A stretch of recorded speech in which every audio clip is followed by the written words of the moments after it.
Car dealerships are full of cars, with many car lots being at over capacity.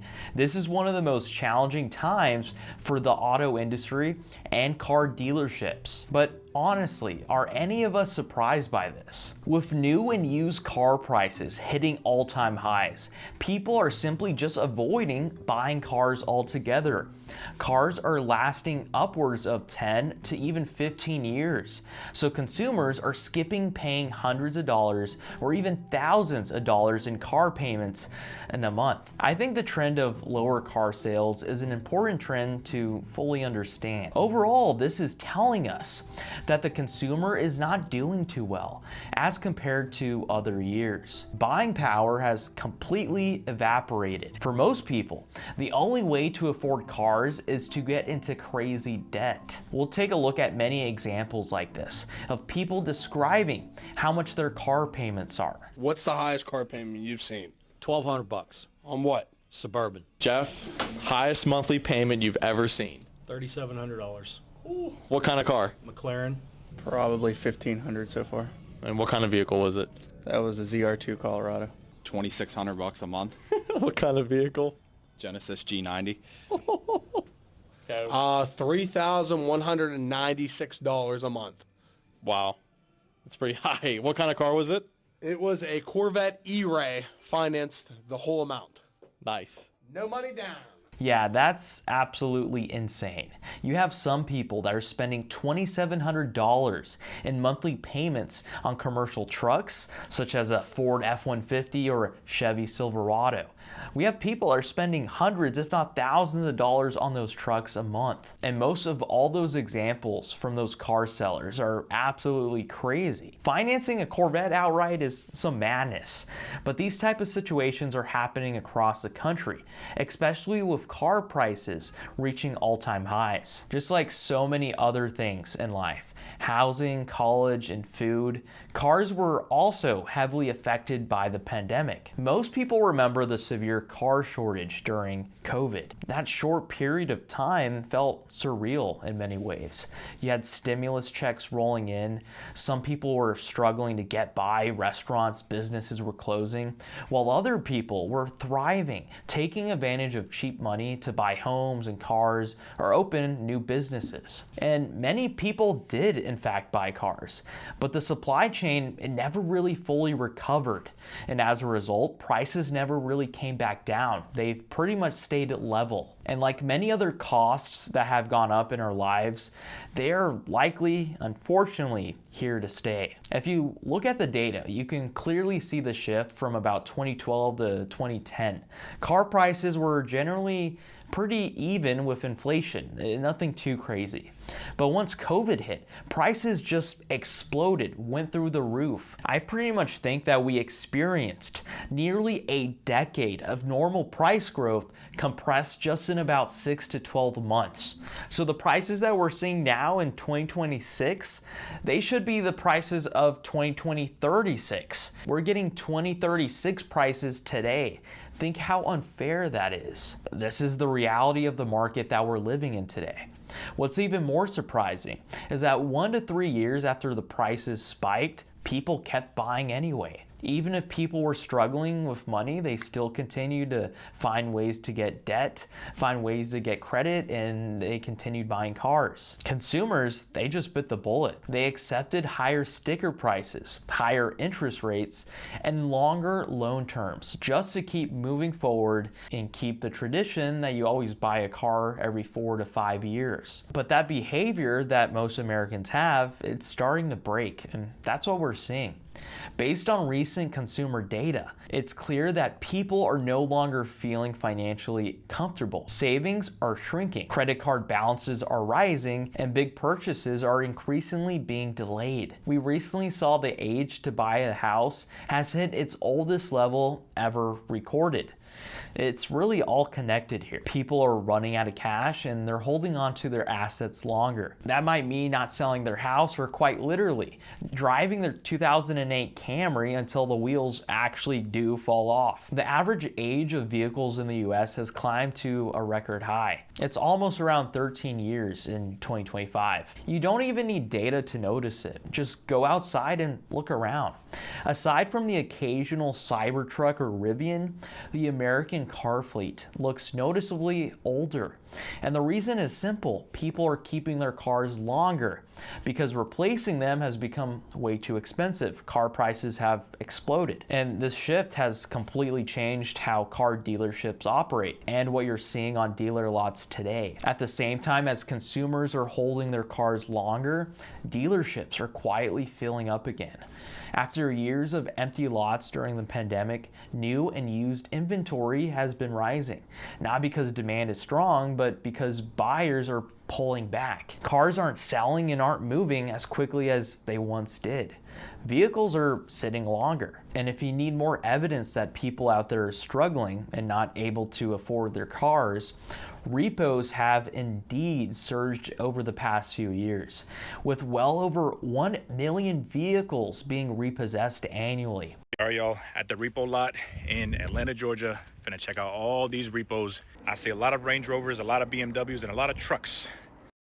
We got a little white Range Rover. Beautiful black with red interior and carbon fiber trim. Love the interior on that repo. 2020 Dodge Durango, 2021 Kia K5, Nissan Murano, a little Kia Forte, boom. And yes, all as far as your eye can see behind me, these are all bank repossessed vehicles. Bank repossession. Ooh, got that beautiful mocha interior. Love these cars. 2022 Dodge Ram, 2022 Chevy, 2022. These cars are only about 2 to 4 years old, and there are plenty of them being repoed because people are over leveraging themselves when it comes to the car payment, not understanding how much interest is, and not really understanding what they're committing themselves to financially for the next 3 to 5 years. Again, as far as your eye can see, new cars all down this line. So the videos that I show you guys aren't fake. People are definitely putting themselves in positions where they will be liable to get repoed if they don't budget correctly, if they don't buy the correct vehicle, if they don't.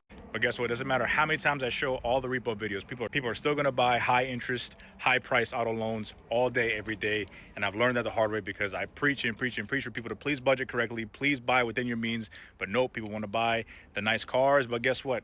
They'll be repoed in a year or two, and I'll buy them at a fraction of the price, and I'm going to sell them right back on the streets. I mean, it shouldn't be a secret when you have high monthly payments around $700 to $800. Simply put, that cars have become so expensive that borrowers have hit the breaking point. When these cars get repossessed, they just don't disappear. They often go right back to the dealership, only adding to the growing sense that the market is oversupplied. Owning a car isn't just about the car payment itself, though.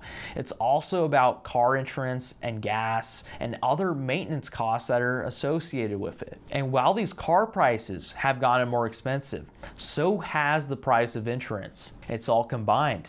A more expensive car means a longer liability. Hello! Hey, my dog! Hey! What you doing? It's on the list, baby. Hey, what you doing? It's on the repo list. No, it ain't. Take them in right quick, bro. Man, hey, don't take my car, dude. I got kids. Please don't take my car. Like, y'all tripping. Don't take my car, man. Y'all tripping. Y'all heartless. Is this hot as hell? I heard y'all gonna take my car, dude. I got 2 kids. One up there. He got autism and everything else. Gonna take my car. Y'all probably gotta talk to him right here, man. He got a doctor's appointment this week. He been having seizures. I can't have my car going, man. I don't have no help, no nothing. Dude, I'm doing the best I can, man. That's your son, too. It's your son got autism. Oh, word. This is crazy. Man, come on, man. Don't cry. What's the balance? It's 2,500. I don't got 2,500 right now. So you know, right, if we don't take it, right, you know it's a possibility that somebody else could take it though, right? I don't wait on the possibility, man, if y'all gonna look out, man. I don't got it right now. I'm trying to get it. I'm doing the best I can right now. I've had to take off work. My son is sick. Like, No, I understand for sure. I know the people that down at that lot right there. So what I do is when I get back down to the lot, I'll just call them and try to work something out with them. You know, so hopefully, man, they let me, you know what I'm saying, talk me into doing something with them. They got me feeling all bad. I wish we wouldn't even came over here, man. All right, y'all bless them, man. I'm sorry. Man, that was crazy. Dang, man. Yeah. You see the kid hanging out the window, bro. Yeah, that was real right there, man. That was a real situation, man. And these type of videos are super sad. All over the country, situations like this are happening. People have families, jobs, priorities. They're getting their lives turned upside down due to not being able to pay their car payments. And this is happening all across the country. So many people are behind bills. When medical costs come calling, people literally don't have the cash to pay for their vehicle's monthly car payment, even if they aren't a super fancy car or expensive cars. Now, there's always a counter argument here, right? Why don't people just buy a cheaper or used car? And the truth is, many people do try to do that. Why all these old, faded headlight used cars are like over $9,000.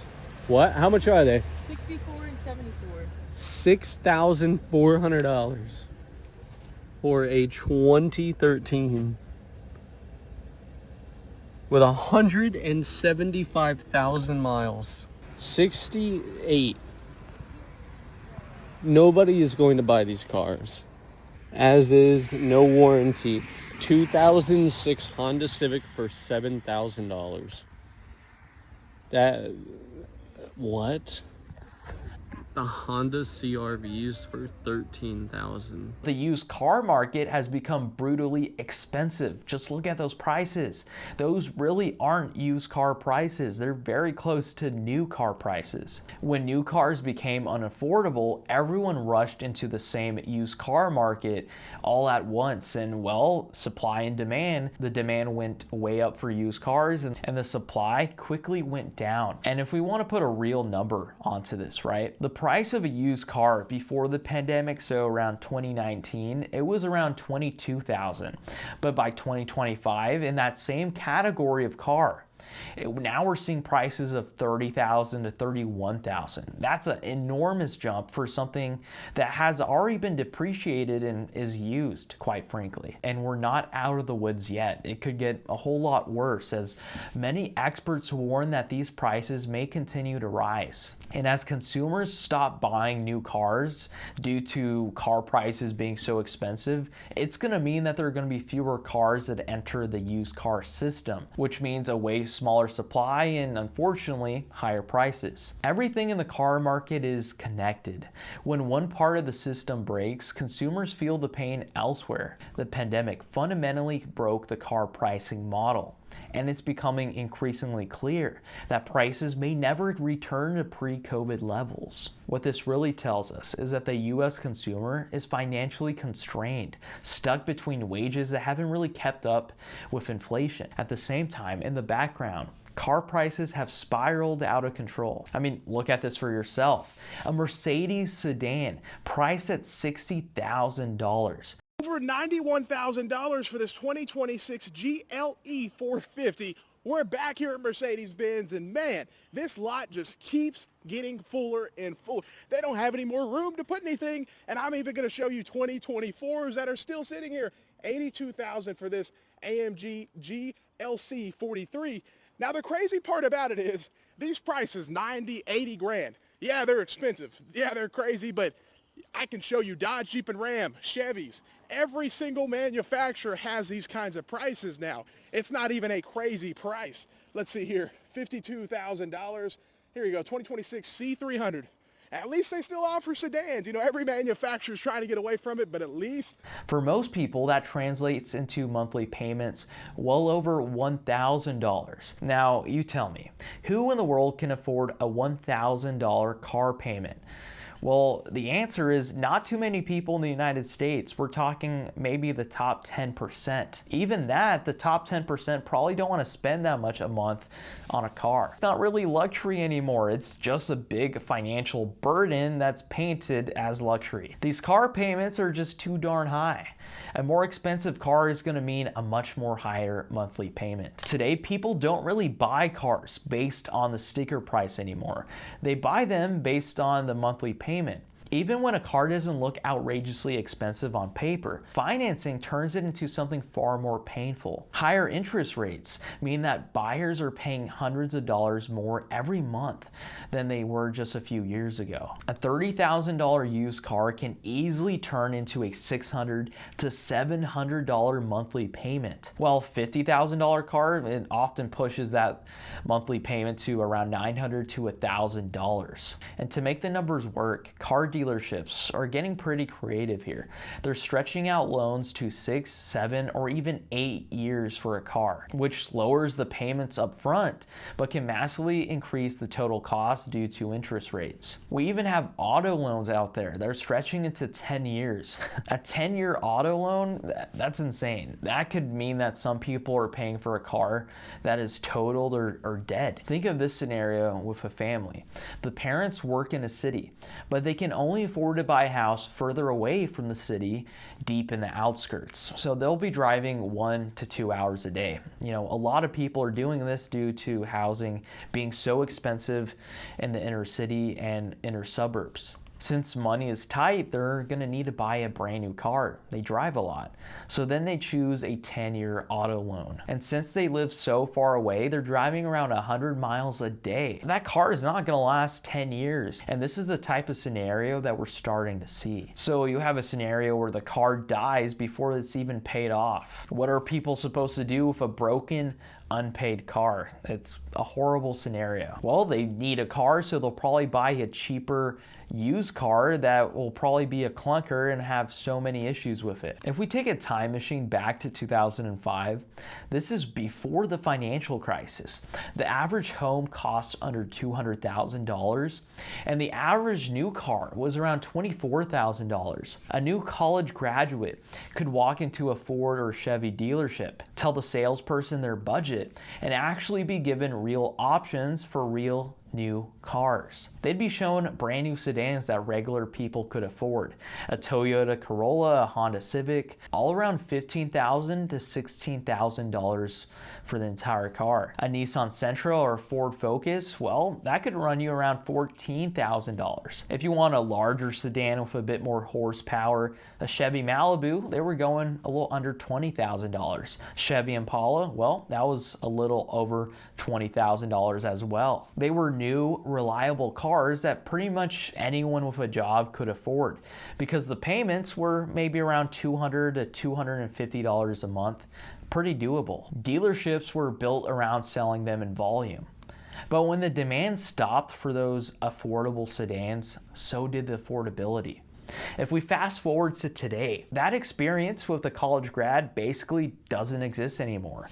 If a new grad walks into a dealership now, they likely won't even be shown any new sedans because in many cases, they don't even exist anymore. Over the past decade, manufacturers like Ford and Chevy, they have discontinued many of their sedan lineups, shifting almost entirely toward trucks and SUVs and other higher margin vehicles. Instead, that buyers push straight to the used car section, often looking at vehicles that are 5 to 10 years old. And even those have some pretty crazy high prices.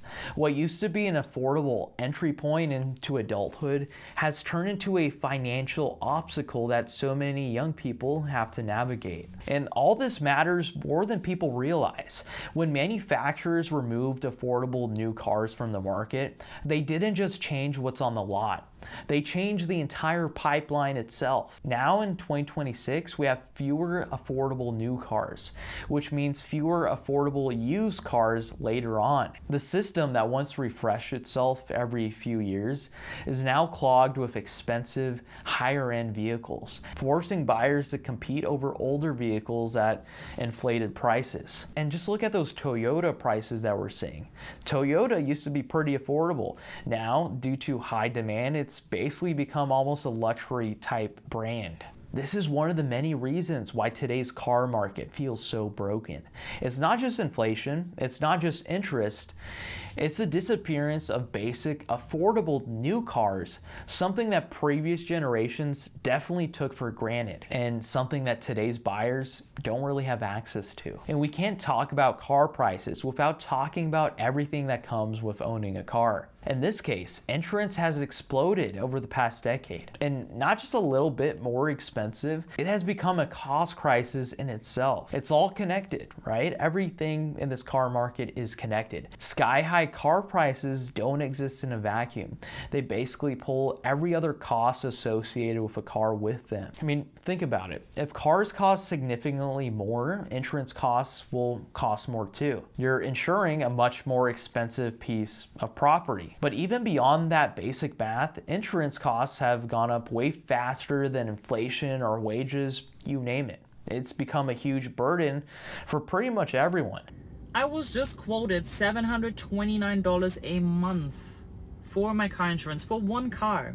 Okay, how can this even happen? So this is the original quote right there from yesterday, and it's for 6 months, $291 down payment, and then as you guys can see here, 5 monthly payments of $729. Okay, this is insane. I thought I didn't hear right when she first said the amount, okay? Right now, the average cost of full coverage auto insurance in the US is around $2,600 per year, which is about 12% higher than just a year ago. It means that drivers are paying $24 more per month than 2024 just to keep that same coverage. And if we look at premiums, in 2013, they were around $1,400. Now in 2025, they're more close to $3,000, nearly doubling over that short period. Car insurance is so unbelievably expensive right now. Research has come out that found that car insurance premiums have increased 55% since 2020. 55% over the past couple years, and I'm a financial planner and I am seeing this show up in people's budgets in real time. And what makes this so brutal in terms of how people are reacting to this is that unlike groceries where you can kind of see these instant price increases when you shop, your insurance premium often just quietly goes up every like 6 to 12 months. And like groceries, you have to drive a car in most places in America, and therefore you have to have car insurance. So it's something that everybody has to have, and so they're having to readjust their budgets to allocate these super high prices. So if cars have gotten more expensive, you should expect insurance to follow. But the bigger issue is that even when everything else slows down, car insurance keeps climbing. Between 2020 and 2024, insurance rates jumped 54% overall, way faster than general inflation. And other cities and states have actually been hit a lot harder. In places like Florida or New York, full coverage policies, they can cost you well over $4,000 per year. When people say California is expensive, I knew living by the beach would be expensive. I knew rent's expensive. I knew like things would be more expensive, but for some reason, it's the car insurance that my car insurance before when I lived in Idaho was $355 for 6 months. Same exact everything, same premium, same whatever, same discounts. And you know what they quoted me for 6 months? You know what they quoted me? $1,110. Now you may think if repair costs and prices are going up, shouldn't insurance companies just absorb some of that? Shouldn't they take some hit instead of customers and basically everyday people? Well, at the end of the day, it's a business, and there's a whole lot of money to be made right now. Insurance companies don't want to sacrifice profits or margins. They have a lot of power to protect those margins because auto insurance is legally required in most states. So ultimately, you have a system that is integrated with legal procedures. It becomes very difficult to enact change when there's a legal process involved. Insurance companies have been making enormous profits as a result of rising prices. People have been put in a very tough situation, a lot of times choosing super high deductibles or having expensive monthly insurance payments. You have some people that are just choosing not to have coverage altogether, and you can assume that this is a super risky move. And so what we're starting to see, which is so concerning, is that many drivers are now uninsured or underinsured because they can't afford adequate coverage. So some of them are paying more for insurance while having less protection in case something actually happens. And again, this is one of those expenses that just feels fixed. You need car insurance to drive legally, and it's just taking up this increasingly large part of our household income, and there seems to be no end in sight. And yeah, this has had consequences well beyond a bigger monthly bill because insurance has become so expensive. People are driving uninsured or underinsured, not because they want to take risk, but simply because they can't afford the cost of coverage. It's gotten so expensive. It's outpaced what many middle-class families can afford. And as recent reports, and honestly, I think this is a bit higher, 15% of drivers in the US are uninsured. That's up from roughly 11% just a few years ago. So you have millions of more people becoming uninsured because they can't afford it. They think it's too expensive, and rightfully so. This doesn't just put a financial risk on people's backs, it also puts it on everyone else on the road. Essentially, more expensive insurance creates a cycle of rising cost and rising risk. So when people ask, why does everything feel so expensive right now? This is a big part of the answer. Cars are more expensive. Repairs are more expensive, and insurance prices have just become insane. It's become a huge burden for the entire middle class. So given all these reasons that we talked about, I think this has created a psychological effect where people no longer feel that cars are worth it. Repairs are a complete headache. Just look around. People are holding on to their cars far longer than they used to. A lot of times it's not because they want to. It's because replacing them feels financially irresponsible. And a lot of people know this. Even Gen Z knows this. They've learned from previous generations on car struggles and how much of a financial burden car payments could be. They've seen how car payments quietly destroy budgets and wallets. So instead of people rushing to buy new cars, they're opting out. They're delaying their purchases and keeping older cars alive, avoiding car payments altogether. And this shift has real consequences. If fewer people are buying cars, dealerships will continue to sit on inventory. Automakers, they see this too. And the response isn't to make cheaper cars. Instead, they're catering more and more to higher income buyers, the top 10%. That's why we're seeing cheaper models purchased out, while SUVs and trucks are packed with luxury features to take over the market. More luxury features means a more expensive car, more bells and whistles, essentially. To make up for slowing demand, companies are also leaning into something even worse and so much more annoying: subscriptions. Normal features that used to be standard, and if you told someone 20 years ago that this was going to be a subscription, they'd think you're crazy. They're now being locked behind monthly paywalls. We're talking about anything that is heated seats, remote starts, even basic software upgrades, and all this leads us to the same conclusion. These trends do not benefit the middle class or families. It's a brutal domino effect.